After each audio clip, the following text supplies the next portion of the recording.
Hello and welcome to Byzantium and the Crusades. My name is Nick Holmes, and this episode is called The Decline of the Crusaders, Episode 7, The Rise of Saladin.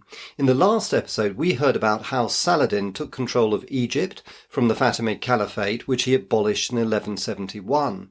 However, he was still nominally the vassal of Nur ad-Din, the Zengid ruler of Syria and Iraq, but he refused to obey Nur ad-Din, who in 1174 was starting to prepare an invasion of Egypt to bring Saladin to heel when, unexpectedly, he suddenly died. At almost exactly the same time, the very active and astute Crusader King of Jerusalem, called Amalric, also died. So suddenly a power vacuum was created in the Middle East, and in this episode we'll hear how Saladin saw that he had a golden opportunity to establish his own great empire, and one that could at last confront and defeat the Crusaders. As before, I'll read extracts from my abridged version of Sir Stephen Runciman's brilliant History of the Crusades. Hope you enjoy it.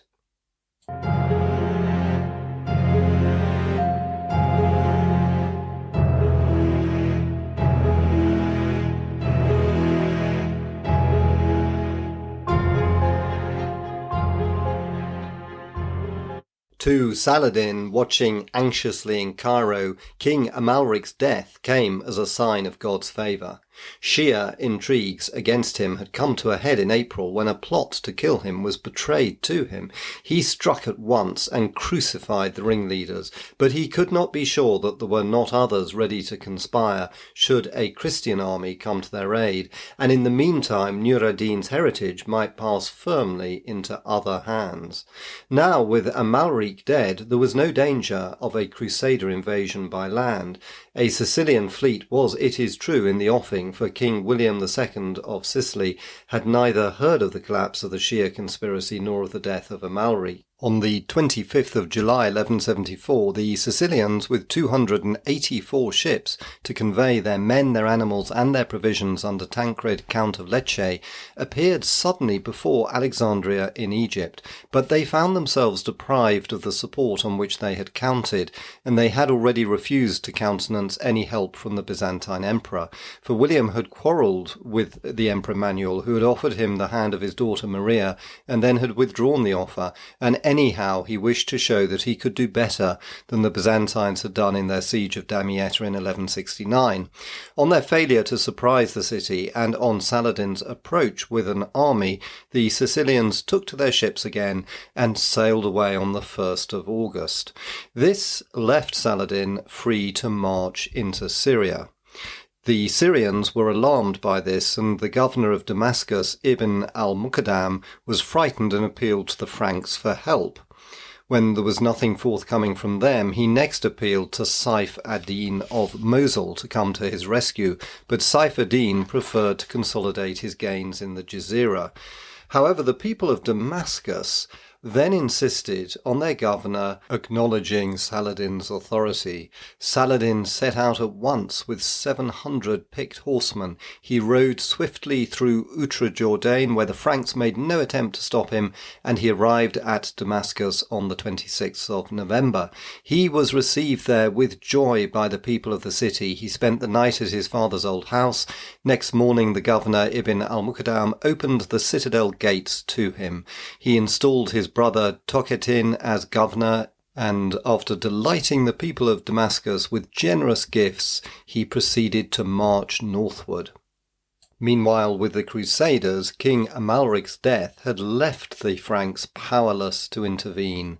The only remaining prince of the royal house was the 13-year-old leper Baldwin. His sister, Sibylla, a year older, was still unmarried.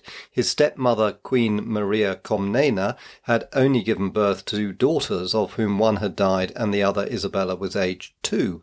The barons accepted Baldwin as their king without any problem. 4 days after his father's death, he was crowned by the patriarch.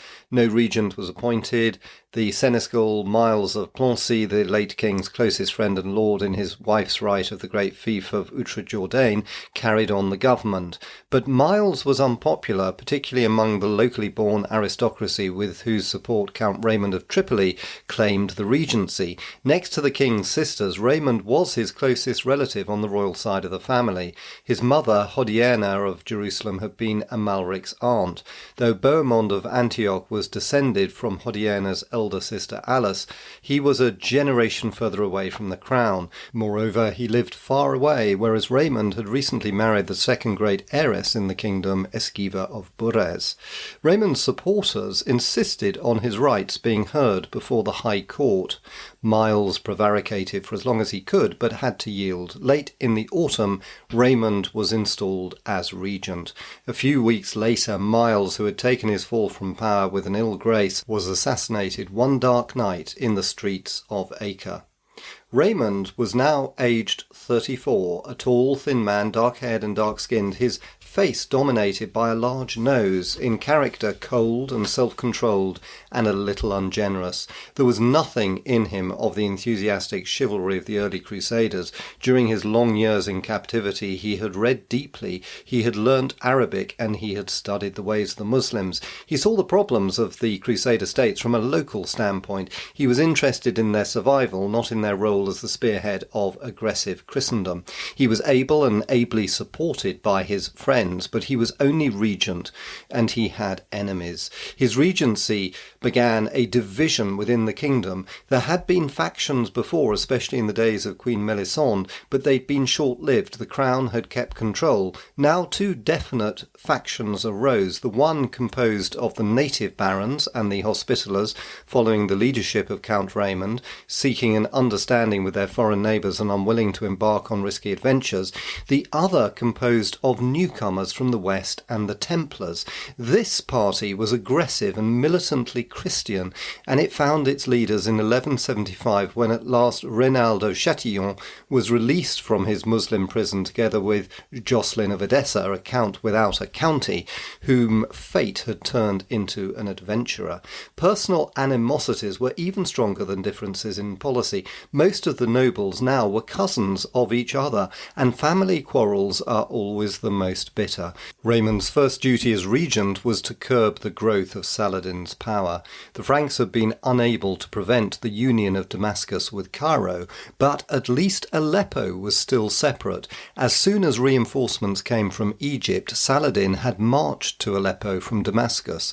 On the 9th of December 1174, he entered Homs and left troops to invest the castle which held out against him. He passed on through Hama to Aleppo. When Gumushtakin, the governor of Aleppo, closed the gates in his face, he began a regular siege of the city on the 30th of December. The citizens were half inclined to surrender to him, but Gumushtakin sent for help from the Franks. A few days later, Count Raymond and a Frankish army appeared before Homs and began to attack the city walls. This had the desired effect. Saladin raised the siege of Aleppo and came hurrying south. Raymond did not stay to meet him. For the next month, Saladin was held up by the siege of the castle of Homs. By April, he was master of all Syria as far north as Hama, but Aleppo was still independent. In gratitude to the Franks, Gumushtakin released Reynaldo Chatillon and Jocelyn of Courtenay and all the other Christian prisoners languishing in the dungeons of Aleppo.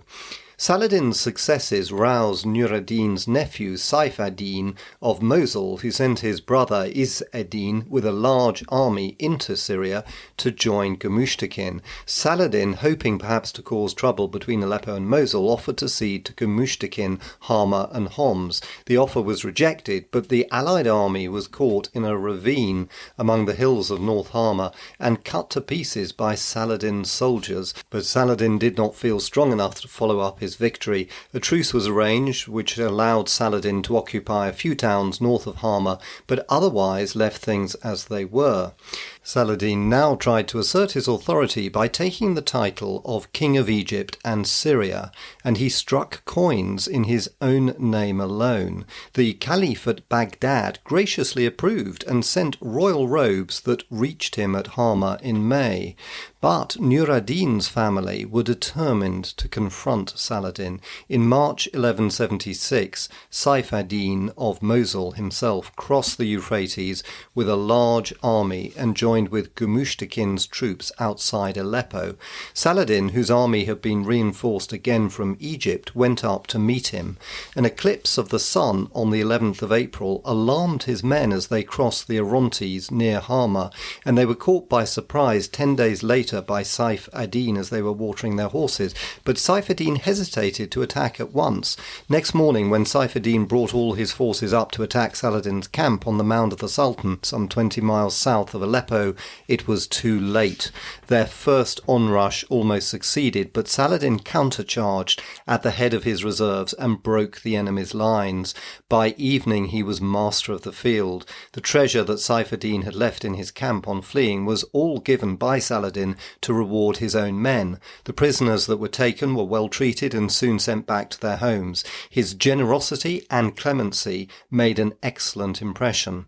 But Aleppo still refused to open its gates to Saladin, so he attacked and captured the fortresses between the city and the Euphrates, Biza and Membai, and then laid siege to Azaz, the great fortress that commanded the road to the north. There Saladin nearly perished at the hands of the assassins, who Gumushtakin had appealed to for help against Saladin. The assassins saw Saladin as a threat and had vowed to kill him. One of them entered his tent when he was resting, and it was only the cap of mail that he wore under his turban that saved his life. Meanwhile, the fortress of Azaz capitulated on the 21st of June. On the 24th of June, Saladin appeared again before Aleppo, but now he agreed to come to terms, and he made a truce with Gumushtakin, leaving Aleppo independent. Saladin could now turn to deal with the assassins and the Crusaders. He entered the Nazeri mountains to lay siege to Masaif, the chief assassin stronghold. Sheikh Sinan was away, and as he hurried home, Saladin's soldiers could have captured him had not some mysterious power restrained them. There was magic about. Saladin himself was troubled by terrible dreams. One night he woke suddenly to find on his bed some hot cakes of a type that only the assassins baked, and with them a poisoned dagger and a piece of paper on which a threatening verse was written. Saladin believed that the old man of the mountains had himself been in the tent. His nerves gave way. He sent a messenger to Sinan asking to be forgiven for his sins and promising in return for a safe conduct henceforward to leave the assassins undisturbed. The old man of the mountains agreed to pardon Saladin, and a treaty between them was made. With the Franks, however, no such treaty could be made. There had been a truce in 1175 when Saladin, in order to be able to deal with Saif ad-Din, had released the Christian prisoners in his possession. But the next year the Franks broke the truce. While Saladin was besieging Aleppo, Raymond of Tripoli invaded the Bekaa from the Bukaya, while the royal army under Humphrey of Turon and the 15-year-old king came up from the south. Raymond seems to have suffered a slight defeat at the hands of Ibn al-Muqaddam, now governor of Baalbek, but the Christians made a junction and severely defeated Saladin's brother and the militia of Damascus. They retired again as soon as Saladin approached from the north. He didn't follow after them. He was anxious to return to Egypt. Leaving Turan Shah in command of a strong army in Syria, he once more slipped through Outre-Jourdain and arrived at Cairo at the end of September. For a year there was a respite from fighting, for which both sides were thankful. While Saladin reorganized Egypt and rebuilt and refortified Cairo, the government at Jerusalem faced its main internal problem. In 1177, King Baldwin came of age at 16, and Raymond gave up the regency, but the king's leprosy was growing worse. He surely could not live for many years. To provide for the succession, the Princess Sibylla must be married. In 1175, probably at the suggestion of King Louis VII of France, Baldwin had invited William Longsword, eldest son of the Marquis of Montferrat, to come to Palestine and accept Sibylla's hands. It was a good choice. William was well connected. His father was the richest prince in northern Italy. He was cousin both of the Emperor Frederick Barbarossa and of King Louis. He himself, though no longer young, was gallant and handsome enough to please the princess. He landed at Sidon in October 1176. 1176. On his marriage to Sibylla a few days later, he was given the county of Ascalon and Jaffa and generally accepted as heir to the throne. But the hopes based on his energy and his high connections were in vain. Early in 1177, he fell ill of malaria. His illness dragged on for some months, and in June he died. His widow gave birth to a son in the late summer, an heir to the kingdom, but one that made a regency inevitable. The king's envoys scoured Europe once more to find a second husband for the princess. But even though the young king Baldwin was a leper, he was a brave and courageous man who was still capable of leading his army into battle, and it was now that he would prove his worth. For in November 1177, Saladin marched up the coast into Palestine. The Templars summoned all the available knights of the order to defend Gaza, but the Egyptian army marched straight on to Ascalon. The old constable Humphrey of Turon was seriously ill, and the king had only recently risen from a sickbed due to malaria. With the troops that he could muster, 500 knights in all, and with the Bishop of Bethlehem bearing the true cross, Baldwin hurried to Ascalon and entered the fortress just before Saladin came up. He had summoned every man of arms in the kingdom to join him there, but the first levies were intercepted by Saladin and taken prisoner. Leaving a small force to contain the king in Ascalon, Saladin marched on towards Jerusalem itself. For once, Saladin was overconfident. There was no enemy left between him and the Christian capital, so he loosened the discipline of his troops and allowed them to wander round the countryside pillaging. With the courage of despair, the young King Baldwin managed to send a message to the Templars telling them to abandon Gaza and to join him. When they came near, he broke out of Ascalon and rode with all his men up the coast to Ibelin and then swung inland. On the 25th of November, the Egyptian army was crossing a ravine near the castle of Montgizar, a few miles south-east of Ramla, when suddenly the Crusader knights fell on it coming from the north. It was a complete surprise. Some of Saladin's troops were absent foraging, and he had no time to regroup the remainder. Many of them fled before the first shock. Saladin himself was only saved by his personal Mameluke guard. The regiments that held their ground were almost annihilated. Among the Christians, the king was in the forefront. The bravery of the Ibelin brothers, Baldwin and Balian, and of Raymond's stepsons, Hugh and William of Galilee, helped on the victory, and St. George himself was said to be seen fighting by their side. Within a few hours, the Egyptian army was in full flight homewards, abandoning all the booty and the prisoners that it had taken. The soldiers even threw away their weapons in order to flee more quickly. Saladin managed to restore some measure of order, but the crossing of the Sinai desert was painful, with Bedouin harassing the almost defenceless fugitives. From the Egyptian frontier, Saladin sent messengers on camels to Cairo to assure any would-be rebels that he was still alive, and his return to Cairo was announced by pigeon post all over Egypt. But his prestige had suffered terribly. It had been a great Crusader victory, and it had saved the kingdom for the moment, but it had not in the long run changed the situation. The resources of Egypt were limitless, whereas the Crusaders were still short of men. Had it been possible for King Baldwin to pursue the enemy into Egypt, or to make a swift attack on Damascus, he might have crushed Saladin's power, but without help from outside, he could not risk his own small army on an offensive.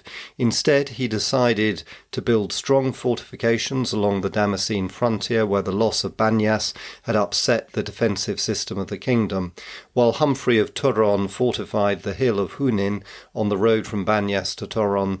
The king set about building a castle on the upper Jordan between Lake Hula and the Sea of Galilee to command the ford by which Jacob had wrestled with the angel, a ford known also as the Ford of Sorrows. The land on either side was inhabited by Muslim peasants and herdsmen, some owing allegiance to Damascus, some to the Christians. They passed to and fro freely across the frontier, which was marked only by a great oak tree, and the Franks had undertaken never to fortify the crossing. Baldwin had wished to abide by the treaty and built a castle elsewhere, but the Templars overruled him. The local Muslims complained of the breach of faith to Saladin, who offered Baldwin first 60,000 and then 100,000 gold pieces to give up the work. On the king's refusal, he vowed to take action himself. After his disaster at Montgizar, Saladin remained for several months in Egypt. In the late spring of 1178, he returned to Syria, and there he vowed to take his revenge on the Crusaders.